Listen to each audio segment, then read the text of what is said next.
시청자 여러분 안녕하십니까. 이슈와 화제입니다. 저는 사회를 맡은 김경섭입니다. 전북자치도와 시군 등 자치단체들이 내년도 예산에 대해서 의회 심사를 받고 있거나 앞두고 있습니다. 하지만 자치단체들은 중앙정부의 교부세 대폭 삭감으로 인해서 재정 압박에 시달리고 있습니다. 각종 개발 사업과 복지 수요가 늘고 있는 상황에서 교부세 대폭 삭감으로 인해서 재정 운영에 커다란 차질을 빚고 있는 것입니다.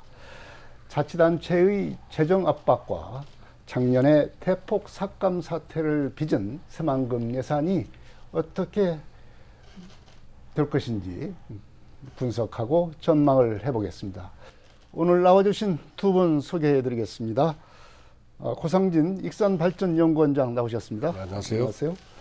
박기용 프레시안 전북본부 국장 나오셨습니다. 네, 예, 안녕하십니까. 반갑습니다. 네. 자, 지금 예산 편성 처리 한창입니다. 시군은 막바지 예산 편성을 해서 의회에 지금 넘기고 있는 상태고, 전라북도 같으면은 이미 예산을 편성해서 도의회에 넘겨서 심사를 지금 받고 있는 그런 상황인데요. 먼저 이 자치단체들의 예산 편성 상황에 대해서 조금 정리를 하고 넘어갈 필요가 있을 것 같습니다. 먼저 박기용 국장님, 이 전북자치도는 예산을 편성해서 도의회에 넘겼죠? 네, 그렇습니다. 심사를 언제 하고 또 언제 확정이 됩니까? 지난 11일 날 네. 전북자치도가 도의회에 내년도 예산안을 편성해서 넘겼습니다. 네. 사실 제가 이 예산 편성의 순기를 간단하게 설명을 드리면요. 중앙부처가 중앙정부가 각 부처에서 기재부로 예산안을 넘기는 때가 이제 6월에서 8월까지, 네. 그리고 기재부에서 마지막 예산의 그 개수 조정까지 하는 때가 이제 8월 말입니다. 네. 그러니까 정부 예산안이 이제 그때 만들어지는 거죠. 만들어지고 국회로 9월 2일까지 그렇죠. 넘겨지면은 네. 그때부터 이제 광역자치단체가 이 정부 예산안을 토대로 전라북도 현안에 대해서 속가내서 네. 전라북도와 관련된 예산들은 이제 전라북도가 매칭을 해야 하거든요, 돈을. 그렇기 때문에 전북의 예산안이 이제 그때부터 9월부터 11월까지 이제 이제 본격화되게 네. 됩니다. 그래서 전라북도가 지난 11일에 그 도의회에다 예산안을 넘겼고요. 전라북도가 지금 행정사무감사를 진행을 하고 있는데, 네. 이게 28일까지 진행이 됩니다. 네. 그래서 이 행정사무감사 이후에 예산안을 이제 심사를 해서 12월 13일경에 최종 의결을 하게 됩니다. 네. 방망이를 두드리게 됩니다. 현재는 이제 전라북도 같으면은 예산을 의회에 넘겨서 이제 예. 행정사무가 끝나고 난 뒤에 본격적으로 예산 그렇습니다. 심사를 해서 12월 중순경에 예. 이제 확정을 짓게 된다. 이제 예, 예. 그런 상황이 되겠고, 이제 익산시와 시군, 군산시, 예, 예. 군산시는 좀 늦어지겠네요. 전라북도가 이제 조금 한 발씩 좀 늦춰져서 심사하고 또 의회 심사를 받는 그런 절차를 거치겠네요. 예, 맞습니다. 예를 들어서 전라북도가 이제 중앙부처에 짜여진 예산을 가지고 네. 그것을 토대로 해서 이제 전북 예산을 내년도 예산을 짜는 것처럼 시군은 전라북도 예산을 토대로 해서 다시 네. 짜게 됩니다. 그러니까 전라북도와 시군 간에 시차가 한 열흘 정도 됩니다. 열흘 정도. 예, 예. 네. 그래서 익산시의 경우는 지금 막바지 개수 조정인 것으로 제가 알고 있고요. 네. 이달 21일 정도 네. 아마 시의회에 넘길 것으로 지금 전해졌습니다. 이게 사실은 시의회의 예산 심의는 권한이기 때문에 그 전에 예산안이 최종 얼마다 이런 것에 대해서도 굉장히 보완에 신경을 쓰고 있거든요. 군산시 역시 마찬가지인데, 익산시의 내년도 예산안 규모가 이렇게 이야기를 합니다. 제가 한번 물어보니까 올해 예산안이 1조 한 7천억 되거든요. 네. 1조 7천억에서 약간 높은 수준으로 올릴 계획이다. 이렇게 이야기를 하고 있고요. 군산시 역시 마찬가지로 올해 예산안이 한 1조 6,400억 정도 되거든요. 네. 근데 여기에서 조금 높은 수준으로 시의회에 올리면은 시의회가 이달 말부터 심의를 해서 다음 달 한 중하순경에 네. 최종적으로 방망이를 두들 예정입니다. 네. 12월 한 뭐 21일, 22일경 맞습니다. 그때쯤 이제 본회의 의결을 거쳐서 확정을 예, 예. 하게 되는 거죠. 이제 이처럼 예산이 어떻게 보면 이제 그 자치단체의 공무원들은 특히 예산부서 공무원들은 정말 이제 밤에 불을 예, 예. 켜놓고 작업을 하는 그런 시기가 되겠습니다. 자, 그런데 문제는 이제 돈이 많이 있으면 예산 편성하는데 즐겁고 예산 편성하기도 좀 쉽고 그러지 않겠습니까? 그러나 이제 윤석열 정부 들어서 자치단체 예산 편성하기가 참 어려워졌다. 이런 그 하소연을 많이 듣게 됩니다. 이 경기 침체로 인해서 지방 세수가 좀 제대로 거치지 않는 데다가 여기다가 이제 이 자치단체 예산의 상당 부분 한 30%에서 35% 정도 차지하고 있는 교부세가 대폭 감압이 됐어요. 그래서 예산 편성이 지금 어렵다 이렇게 하소연을 하고 있는데 이 재원 마련을 하는데 지금도 우리 박 국장께서 말씀을 하셨지만 작년 올해 수준보다는 내년 예산을 그래도 조금씩이라도 올려서 지금 해야 되는데 그 재원 마련을 하기가 대단히 어렵다 이렇게 지금 얘기를 하고 있습니다. 고 원장님, 지금 그 예산 재원 마련이 그 급선무일 텐데 지금 어떻게 마련을 하고 있습니까? 사실 지방정부의 어떤 중앙정부의 의존도는 굉장히 높은 편이죠. 그게 이제 사실은 90년대에 지방자치가 시작이 됐습니다만 온전한 지방자치가 이루어지기 위해서는 재원 확보의 자율성부터 그렇죠. 기본적인 제도적 마련이 됐어야 되는데 우리나라는 조금 그게 더딘 편입니다. 일본에 비해서. 예를 들어 국세와 지방세의 비중이 약 7대3 정도. 네. 국세에 편중되다 보니까 그만큼 지방의 재정 세원은 굉장히 열악한 편인데요.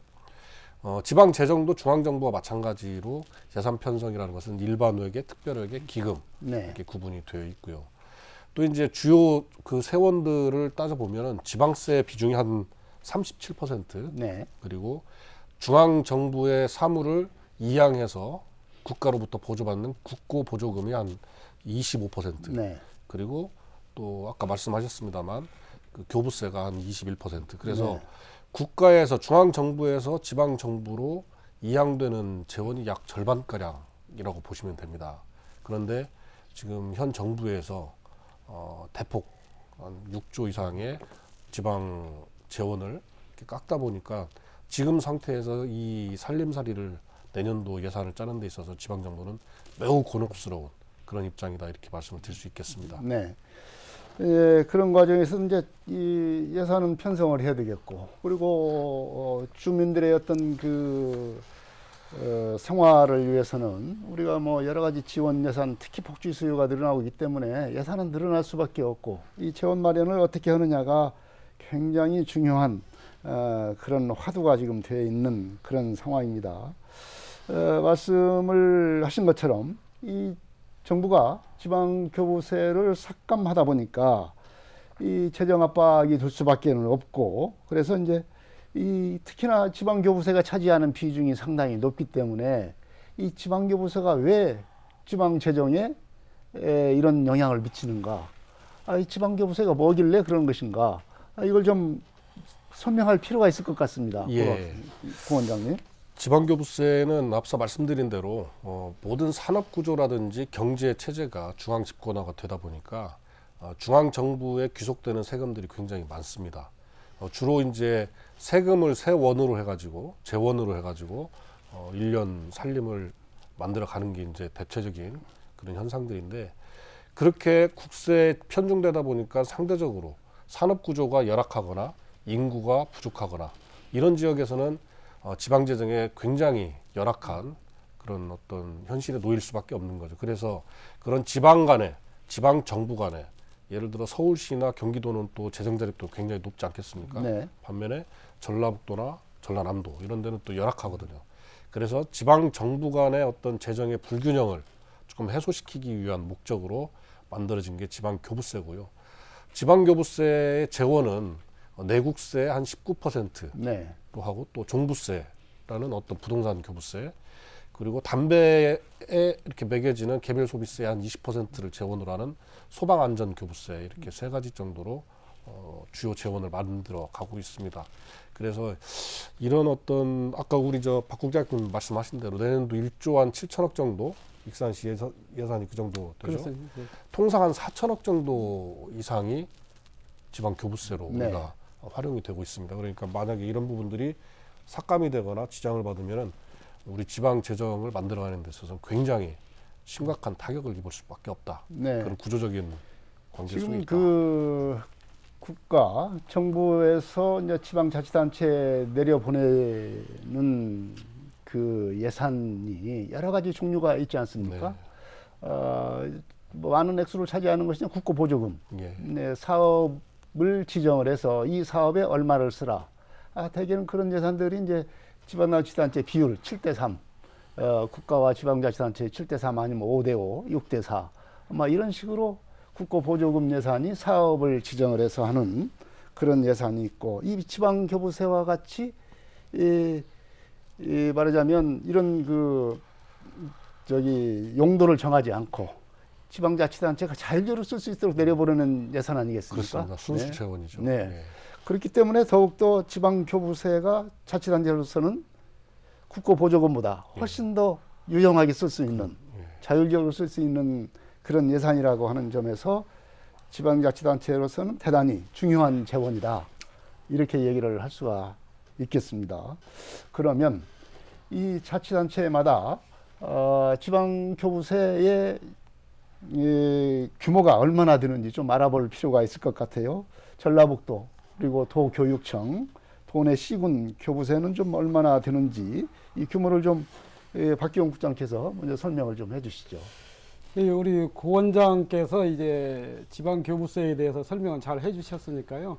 통상 지방 교부세에 대해서는 중앙정부가 한 매년 3월 정도에 네, 시도별로 어느 정도를 내려주겠다라고 내시를 해줍니다. 네, 올해 중앙정부가 전라북도청에 내시한 금액이 당초는 5조 7천억 정도 됩니다. 네, 예. 그 다음에 이 교육청이 3조 한 5천억 정도 해서요. 네, 전라북도와 도교육청에만 한 9조 2천억 정도를 내시를 해줄 것이다 이렇게 네. 했는데 우리 사회자께서 말씀하셨듯이 이게 경기가 굉장히 좋지 않고 또 세금이 잘 안 거치다 보니까 사실 국세가 30조 원이 지금 결손 상태가 됐거든요. 네, 그러다 보니까 전국적으로는 교부세를 대폭적으로 축소를 해야 하는데 전국적으로는 한 6조 5천억 정도를 축소를 한다고 네. 그럽니다. 전라북도에 축소될 규모가 한 6,200억 정도 네. 예상이 됩니다. 전부 다 해서 그렇습니다. 네, 네. 그 중에 이제 전북 도청과 14개 시군에 줄어들 규모가 한 4천억 정도 되고요. 네, 도교육청에 줄어들 규모가 2,200억인데 네, 이게 전라북도 예산이 제가 앞서 말씀드렸듯이 한 10조 올해 7천억이지 않습니까? 네, 그 중에서 4천억 원이 펑크 나면은 이게 뭐 상당한 수준이거든요. 그렇죠. 프로테지로 따지면 한 4% 정도 된단 말이에요. 그러다 보니까 이게 전라북도 문제만 아니라 전체 시도별로 문제가 되다 보니까 지금 재정경제부와 행정안전부가 최근에 논의를 해서 당초 축소될 지방교부세의 절반 정도는 내려주자. 네, 그러니까 전라북도 같은 경우는 당초에 4천억 정도가 줄어들 예상이었는데 지금 상황으로는 한 2천억 정도가 줄어들 2천억 정도가 2천억 삭감되는 정도가 규모가 좀 줄었네요. 줄었습니다. 네. 예, 예. 네. 예. 그리고 이제 도교육청의 경우는 2,200억인데 네. 이게 말씀하신 대로 아주 유용한 예산이 줄어들었거든요. 그러다 보니까 이걸 그러면 어떻게 대처를 해야 하느냐? 이 도나 시군에 이 통합 재정 안정화 기금이라는 게 있습니다. 네. 통합 재정 안정화 기금인데 이것은 기금이라는 건 원래 딱 정해져 있지 않습니까? 그렇죠. 그런데 네. 이 통합 안정화 기금은 정해져 있지 않고 어떤 특정 상황에 따라서 쓸 수 있는 돈이거든요. 이 기금을 통합 안정화 기금을 빼다가 쓰는 경우가 하나 있고 또 하나는 이제 전체 사업의 세출 예산을 네.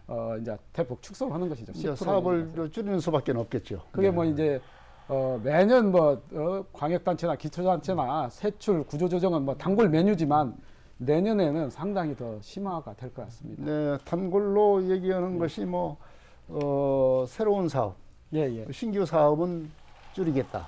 신규 사업은 억제를 하겠다. 제가 볼 때는 뭐 억제 정도가 아니라 네. 사실상 최소화해야 하지 않을까 생각이 듭니다. 네. 왜 그러냐면은 전라북도 같은 경우도 예산이 너무 많이 줄어들다 보니까 한 700여 개 사업에 한해서는 지금 사업비를 대폭 조정하거나 아니면은 그 신규 사업의 경우는 좀 유예를 하는 이런 상황이 되고 있거든요. 네. 그래서 신규 사업은 예년에 비해서는 굉장히 축소 조정되지 않을까 뭐 이런 생각이 좀 듭니다. 네.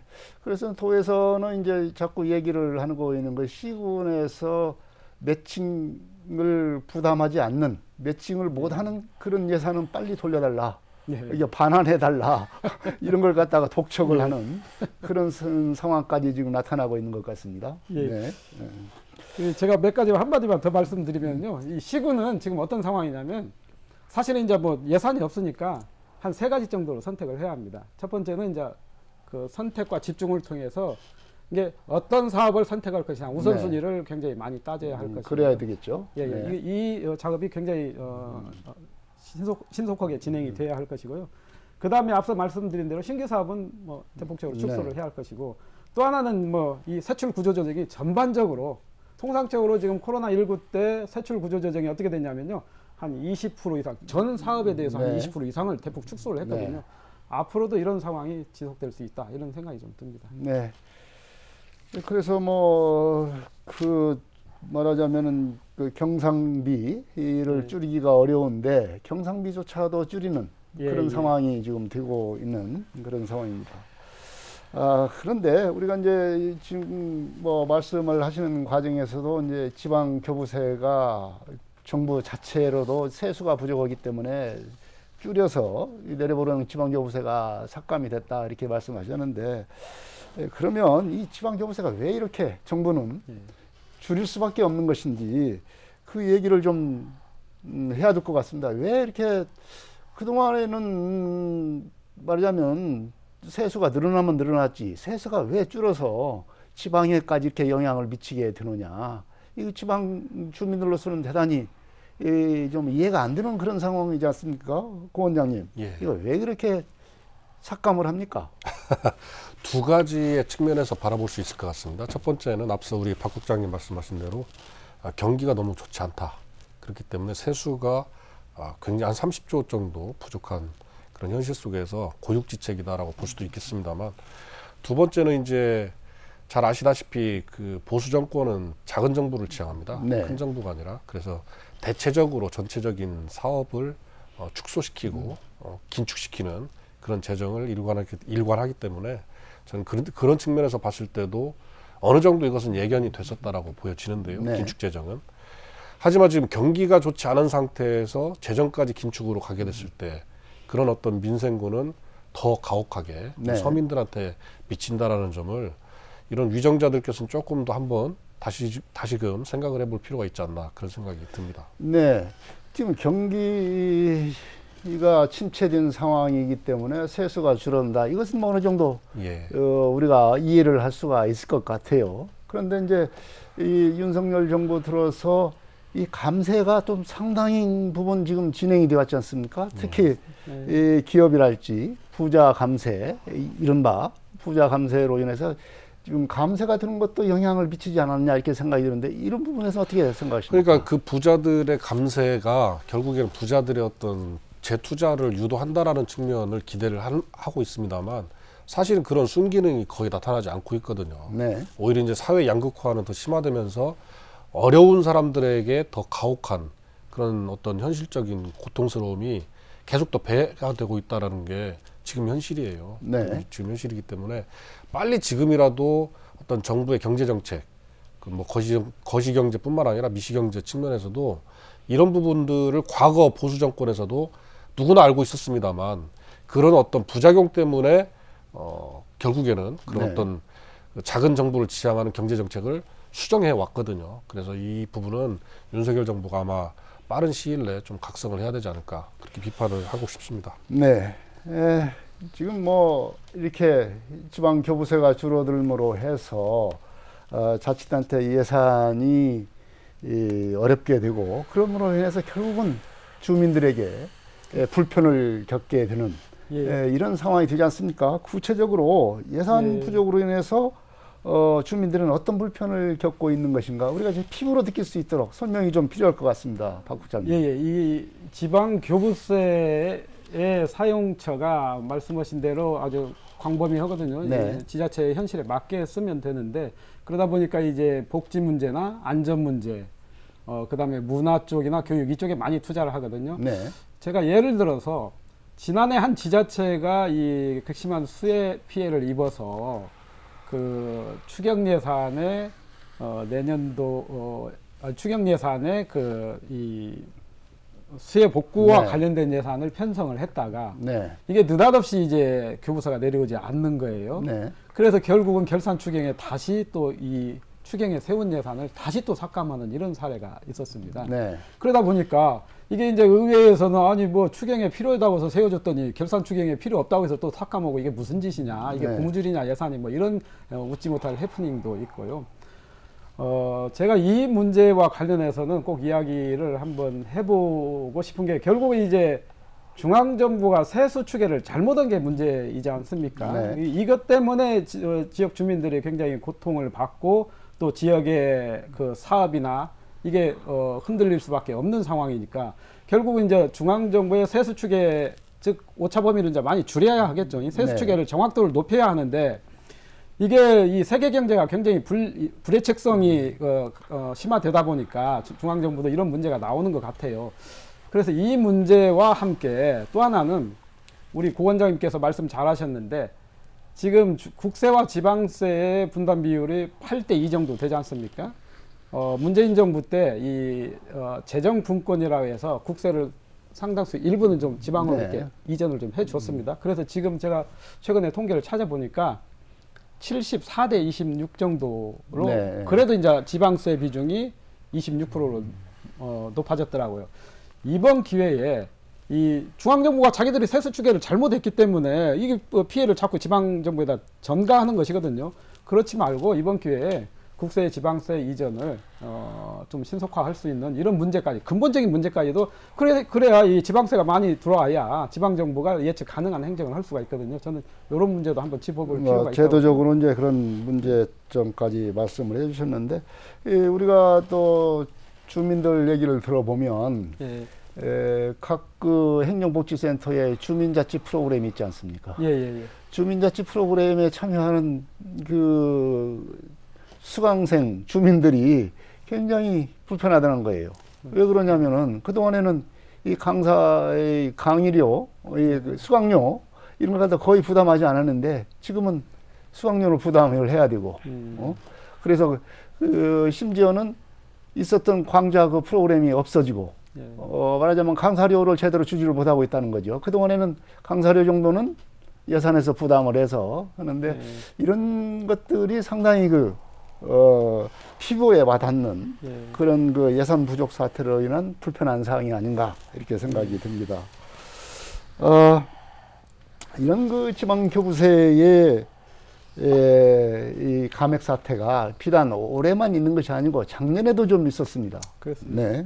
2년 연속 지금 이런 사태가 지금 계속되고 있는데 이런 것이 바로 이제 윤석열 정부의 지방 균형 발전 정책에 대한 어떤 시각이 드러나는 것 아니냐 이렇게 생각이 되는데 이 고 원장님은 이건 그 비단 단순한 그 교부세의 감액 사태가 아니라 그야말로 지역 균형 발전 지방에 대한 정부의 시각이 이런 것은 좀 문제가 있지 않냐 이런 문제의식을 좀 가질 필요가 있을 것 같습니다. 어떻습니까? 그 참 아이러니하게요. 네. 우리 윤석열 대통령이 지난달 29일에 우리 정부는 그러니까 윤석열 정부는 지방시대 정부다. 네. 그래서 지역 소멸 위기를 극복해야 한다. 이렇게 또 역설을 하셨어요. 또 엊그저께 6일에는 말로만 지방자치 외치는 과거의 전체를 밟지 않겠다. 네. 이렇게 정말 멋진 말씀들을 하셨는데 사실은 말 따로 행동 따로죠. 지금 윤석열 정부가 보이는 것은 오히려 지방을 더 옥죄고 지방의 살림살이를 더 곤궁하게 만드는 이런 어떤 행정행위, 행정 권력을 남용하고 있다라고 저는 봅니다. 그래서 앞서 우리 박 국장님 정말 좋은 말씀 해주셨는데 저는 우리 민주당이 의회 권력을 잡고 있는 민주당이 법안 개정을 통해서 국세와 지방세의 비중을 5대5까지 늘리는 게 오히려 윤석열 정부의 힘을 빼는 거 아닌가. 그리고 윤석열 정부가 추구하고 있는 어떤 작은 정부를 지향하는 바도 맞지 않나. 저는 그런 생각이 들거든요. 그래서 저는 이런 부분들 우리가 민주당이 의회에서 할 수 있는 부분들을 먼저 하는 거 저는 이게 지금 필요하지 않나 그런 생각이 듭니다. 네. 우위 권력을 갖고 있는 민주당 역할이 중요하다는 말씀인데, 박기원 국장님, 이 정부의 이 지역균형 발전 정책, 예. 이 문제도 우리가 다시 한번 상기해 볼 필요가 있을 것 같습니다. 아주 좋은 지적이신데요. 사실 뭐 역대 정부에서 이 뭐 균형 발전, 그다음에 기울어진 운동장을 바로잡자 이런 구호는 많았지만 사실은 이 구호가 헛구호에 그친 경우가 굉장히 많거든요. 다른 걸 떠나서 저희가 이제 수도권과 지방의 격차가 어느 정도 심하냐 이건 뭐 여러 지표에서 알 수 있지만 우리 전라북도만 해도 지금 2000년도에 뭐 200만 인구가 제가 찾아보니까는 175만 정도로 줄어드는 상황이지 않습니까? 네. 이게 사실은 주민등록상의 인구지 주민등록만 여기다 놓고 서울에 가서 생활하는 사람들 그러니까 그런 사람들이 한 10만 명 정도 된다고 합니다. 그러니까 실제 거주하는 전북 사람들은 한 165만 정도 뭐 이런 정도로 되니까 이 지방이 이렇게 위축 뭐 소멸 뭐 이걸 떠나서 이제 뭐 한 교수께서는 멸종 위기에 놓여 있다 뭐 이렇게 네. 이야기할 정도거든요. 근데 이제 윤석열 정부도 역시 마찬가지인데 우리 저 고 원장님께서 말씀해 주셨듯이 윤석열 정부의 캐치프레이즈가 어디에서나 살기 좋은 지방시대거든요. 이렇게 이야기를 하면서 지금 지난해에는 무슨 정책을 발표했냐면요. 수도권의 광역 급행전철을 2년 정도 앞당기도록 하겠다. GTX라고 하지 않습니까? 그럼 수도권의 교통 편의를 위해서 대폭적인 투자를 하겠다 이런 말이거든요. 또 이제 뭐 서울시 같은 경우는 그린벨트를 해제해서 신도시를 만들겠다, 미니 신도시를 만들겠다 이런 주장을 하는 것은 사실은 비수도권의 활력 제고를 위해서는 최소한도로 수도권 투자를 좀 억제를 하고 정책도 좀 억제를 해서 비수도권으로 인구와 기업이 내려오도록 해야 하는데 이게 같이 수도권과 비수도권을 같이 이렇게 정책적 접근을 하다 보니까 이게 말로만 균형 발전에 그치고 있다. 또 하나는 이 비수도권도 그러면 같은 비수도권이냐? 이게 지금 충청도 경우는 거의 뭐 준수도권화라는 말이 지금 나오지 않습니까? 수도권의 광역화가 충청권까지 내려왔다. 이렇게 보면은 저는 이 비수도권에 대해서도 이 낙후도나 아니면은 좀 후발 지역에 대해서는 최우선 배려 뭐 이런 정책적 배려가 반드시 이루어져야 한다. 저는 이렇게 생각을 합니다. 네. 그야말로 실질적인 형평성, 예. 실질적인 정의 이런 그렇습니다. 것이 예, 좀 이루어져야 된다라는 얘기가 되겠습니다. 자, 우리 그 지방자치단체의 예산의 어려움 이런 걸 우리가 얘기를 해봤는데 덧붙여서 우리가 작년에 큰 고통을 겪었던 새만금 예산을 우리가 한번 짚고 넘어갈 필요가 있을 것 같습니다. 지금 국회 예산 심사가 시작이 됐습니다. 정부 예산을 이제 심사를 하고 있는데 우리가 관심을 갖고 있는 새만금 예산이 과연 올해는 어떻게 될 것인가 그것이 이제 관심인데 현재 정부 예산안에서 새만금 예산이 얼마나 반영이 됐습니까, 고 원장님? 예. 작년에 정말 한 차례 큰 홍역을 겪었죠. 네. 사실은 뭐 새만금 그 세계 잼버리 대회 이후에 새만금 예산까지 또 그런 어떤 우리로서는 상당한 위기에 노출이 됐던 적이 있었는데 올해는 다행스럽게도 새만금 SOC 관련된 예산들은 네. 어느 정도 좀 확보가 되어 있다라고 이렇게 평가를 하고 있습니다. 주로 이제 국제공항, 네. 새만금 공항이 2029년도에 개항할 예정이었는데 사실 이 부분도 좀 논란이 많이 있었죠.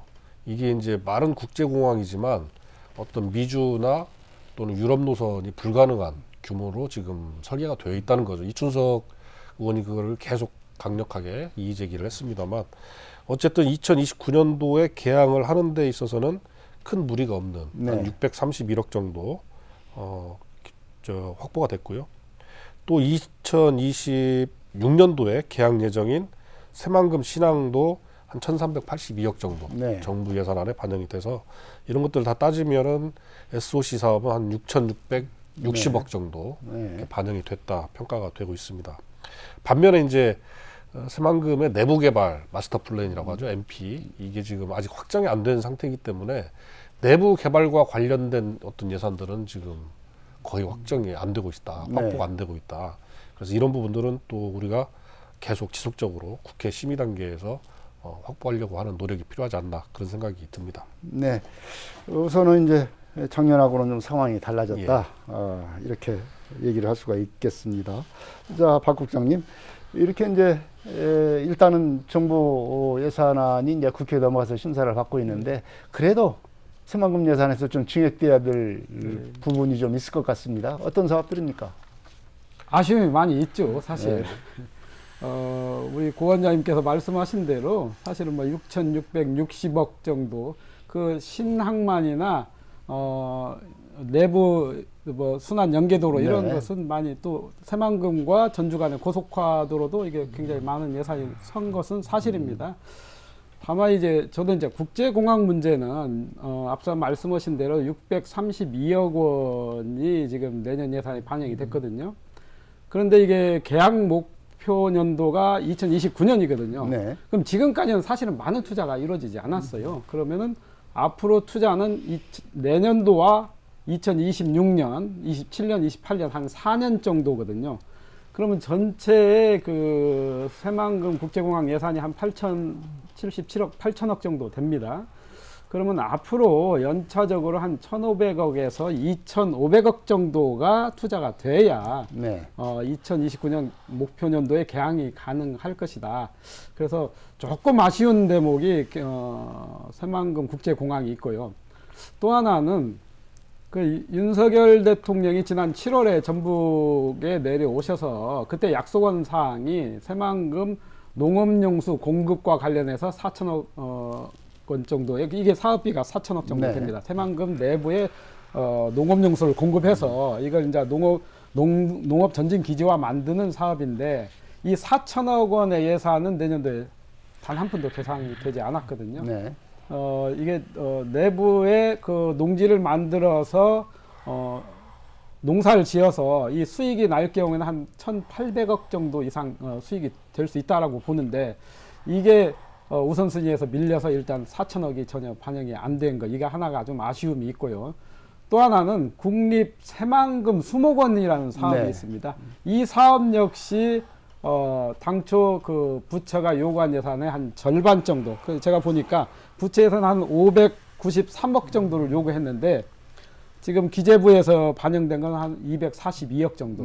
남은 그 잔여 사업비가 한 1,200억 이상 된다고 합니다. 그런데 2027년 2월에 이게 개원하는 게 목표거든요. 그러니까 내년과 내후년 2년 동안에 투자해야 할 금액이 1,200억 이상 되는 셈이죠. 그러니까 한 600억 이상은 반영이 됐어야 하는데 이런 하는 아쉬움이 좀 있는 거죠. 네.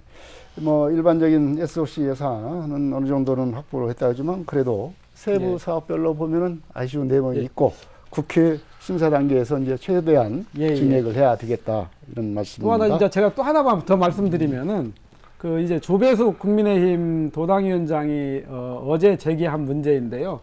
이 새만금이 그 장기 사업이다 보니까 이 재원 마련의 대책이 연차적으로 아니면 5년 단위, 3년 단위 이 계획이 서야 하는데 조배수 위원장께서 어제 지적하기를 그 기본계획 새로운 기본계획의 마스터 플랜을 보니까 이게 잘 안 돼 있다는 거예요. 그냥 과거치만 복사해서 붙이게 해놨더라. 뭐 조배수 위원장 표현으로 복붙이다. 뭐 요즘 젊은 사람들 있지 않습니까? 복사 붙이기 뭐 이렇게 해놨더라. 그래서 새만금 예산과 관련해서는 앞으로 장기적으로 어떤 그 기간별 세부 계획이 좀 서서 정부가 이 계획에 따라 투자를 해야 하지 않을까 이런 생각이 듭니다. 네. 지금까지 국가와 자치단체 예산 편성과 국회 심사 과정에서 드러난 여러 가지 문제점 그리고 지방 재정의 어려움 이런 것들을 얘기를 해봤습니다. 이에 대한 좀 지금까지 얘기한 것을 종합해서 총평을 해주시고 이것을 마무리 말씀으로 좀 해주시기 바랍니다. 먼저 고상진 원장께서부터 말씀을 해주시죠. 예, 우리 시청자 여러분들께서 항상 그 새밑이 가까워지면 그 내년도 예산이 어느 정도나 확보가 됐을까에 대한 관심들이 많으신데요. 사실은 행정기관에서는 그 내년도 예산 시작이 상반기부터 이루어져야 맞습니다. 네. 아까 우리 박 국장님 말씀하신 대로 모든 정부 부처에서는 6월에서 8월이면 거의 부처 예산은 다 확정이 된다라고 보시면 됩니다. 그러니까 그 시기에 우리가 필요한 신규 사업이라든지 또는 영향을 최소화해야 되는 계속 사업의 경우에 차질 없는 사업 추진을 위한 예산 확보는 6월에서 8월 사이에 충분히 의견이 담아져서 그게 이제 기재부에 가서 삭감이 안 되도록 그래서 정부 안으로 온전히 담아지도록 하는 게 행정기관에서 해야 될 배가의 노력이고 사실상 국회에서는 신규 사업의 추가는 어렵습니다. 현실적으로 불가능합니다. 그리고 일부 예산에 대한 계속 사업의 일부 증액 정도 할 수가 있습니다만 그래서 국회에서 예산 심의 단계는 이삭죽기다. 그렇게 이해를 해주시면 좋겠고 우리가 좀 더 상반기부터 내년도 사업에 꼭 필요한 예산들이 어떻게 진행되고 있는지에 대한 관심을 가질 때 행정기관들도 그런 어떤 예산 활동을 위해서 더 노력을 할 것이다. 그렇게 말씀을 드리고 싶습니다. 예산이라는 것이 1년 농사죠. 그럼요. 네, 1년에도 씨 뿌리고 봄부터 씨 뿌리고 가꾸고 수확하는 가을철에 수확하고 이럴 때 예산 편성하고 국회 심사 단계가 바로 수확하는 것 아니겠습니까? 그렇습니다. 네. 박기용 국장께서도 마무리 말씀해 주시죠. 예, 예. 뭐 말씀하신 대로 1년 농사이기도 하고 또 이 국가 예산 확보가 사실은 그 뭐 협치와 협력의 소산물이기 때문에 이 종합예술이다. 얼마나 협치를 잘했느냐 이거에 따라서 또 달라질 수도 있다고 봅니다. 지금 22대 국회 출범 이후에요. 아무래도 그 원팀 이야기들을 많이 하지 않습니까? 저는 그 이번 내년도 국가 예산을 얼마나 확보하느냐에 따라서 원팀의 실력이 진가를 발휘하지 않을까. 그래서 22대 국회 첫 작품이거든요. 이게 지금. 그러니까 국회의원 10명 아울러서 뭐 여야 우리 전북 출신 연구원들까지 힘을 다 합쳐서 도민들에게 큰 선물을 좀 줄 수 있는 그런 노력을 기울였으면 합니다. 네. 도내 뭐 자치단체와 국회의원들의 성적표가 곧 나오겠습니다. 맞습니다. 예. 네. 지방 재정이 정부의 교부세 삭감 그리고 경기 침체 등으로 갈수록 어려워지고 있습니다. 자치단체 예산의 25% 정도를 차지하고 있고 자유롭게 편성할 수 있는 교부세 삭감이 그만큼 지방 재정을 옥죄고 있는 그런 상황이 되고 있습니다. 이런 것들이 좀 윤석열 정부의 지방에 대한 시각이 드러나고 있는 한적인 사례가 아닌가 이렇게 생각이 듭니다. 자치단체들은 이런 어려운 상황 속에서도 주민들의 피해를 최소화하기 위한 예산 편성의 묘를 발휘해 주셔야 되겠습니다. 또한 국가 제도를 다루고 있는 국회의원들도 이 차제에 국세와 지방세 조정 등 근본적인 지방 재정에 대한 고민을 해야 되지 않을까 생각이 됩니다. 이슈와 화제 여기서 마치겠습니다. 지금까지 고상진 익선발전연구원장 그리고 박기홍 프레시안 전북본부 국장이었습니다. 오늘 말씀 고맙습니다. 감사합니다. 예, 감사합니다. 이슈와 화제 여기서 마치겠습니다. 다음 이 시간에 또 뵙겠습니다. 안녕히 계십시오.